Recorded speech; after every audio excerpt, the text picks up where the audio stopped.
Bonjour, je suis Monsieur Foalenglove René. Aujourd'hui, dans le cadre de la continuité du cours sur les cellules, nous allons étudier le noyau. En fait, le noyau est un élément fondamental et constant de la structure cellulaire. Sa forme varie avec la nature et l'âge de la cellule. Il peut être sphérique, ovoïde, parfois polylobé. Une structure complexe est limitée par une membrane qui le sépare du cytoplasme, la membrane nucléaire.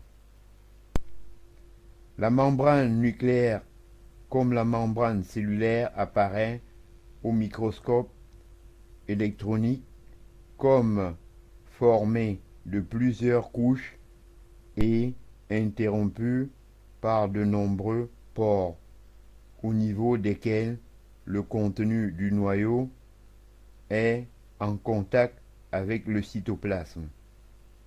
Les pores sont régulièrement disposés à la surface du noyau et sont entourés d'une paroi cylindrique appelée anneau.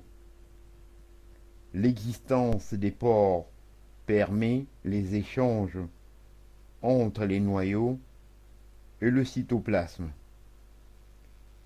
À l'intérieur de la membrane nucléaire se trouve une substance visqueuse, le suc nucléaire ou nucléoplasme, tenant en suspension des éléments figurés. Ceux-ci sont les nucléoles, petites sphères homogènes très colorables. Les nucléoles sont essentiellement constitués d'acides ribonucléiques.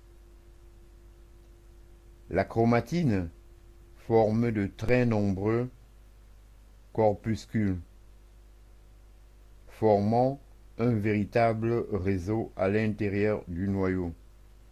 Le chromatine est formé de fibres enroulées en spirale et constitué d'acides désoxyribonucléiques enrobés dans un manchon de protéines. Quand la cellule va se diviser, les fibres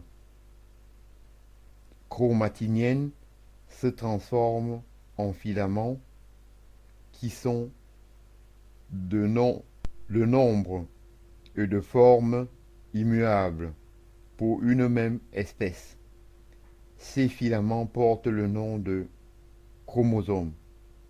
Ce sont des chromosomes qui sont le support des caractères héréditaires et en assurent la transmission, car lors de la division cellulaire, leur scission aboutit à la formation de deux moitiés rigoureusement identiques, dont chacune sera transmise à l'une des cellules filles. Un rôle fondamental. Le noyau est indispensable à la vie cellulaire, son ablation déterminant la mort de la cellule.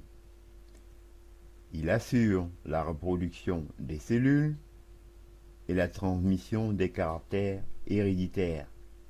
Cette transmission se fait grâce aux chromosomes qui sont constitués d'acides désoxyribonucléiques ou ADN. L'ADN est en quelque sorte le cerveau de la cité cellulaire, puisqu'il est le support de l'hérédité et de la synthèse par la cellule de sa matière vivante. Le noyau transmet aux organites intracytoplasmiques ribosomes, en particulier des informations qui permettent à ces derniers d'élaborer les protéines de la cellule. Ces informations sont transmises par un acide proche, l'ADN, l'acide ribonucléique ou ARN.